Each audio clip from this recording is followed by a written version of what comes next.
স্রষ্টা বলেছেন, তুমি যাকেই আমার চেয়ে বেশি ভালোবাসবে, আমি তাকেই তোমার কাছ থেকে দূরে নিয়ে যাব এবং তোমাকে একা করে রাখব। তিনি আরো বলেছেন, কখনো বলবে না আমি তাকে ছাড়া বাঁচব না, তবে আমি তাকে ছাড়াই তোমাকে বাঁচাবো এবং পেছনের সব আবেগ কেড়ে নিয়ে দিব্যি তোমাকে সামনে নিয়ে যাব। তুমি কি দেখো না, ঋতুরাও বদলাতে থাকে, ছায়া দেওয়া গাছের পাতাও যায় শুকিয়ে, ধৈর্য হারিয়ে যায়, সেই ঝরে যাওয়া গাছের ডাল থেকেই সবুজ পাতা গজায়।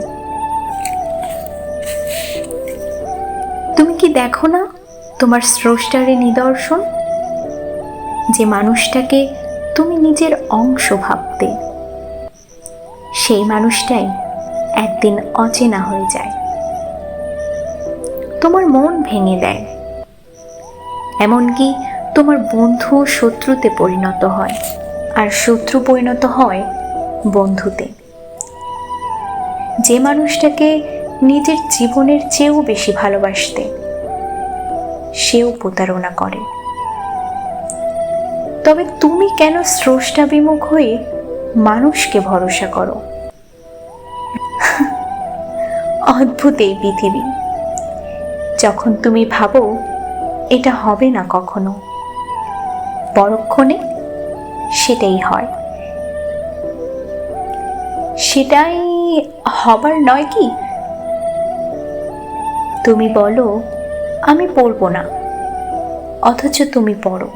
তুমি বলো আমি নিরাশ হব না, অথচ তুমি না চাইতেও নিরাশ হও।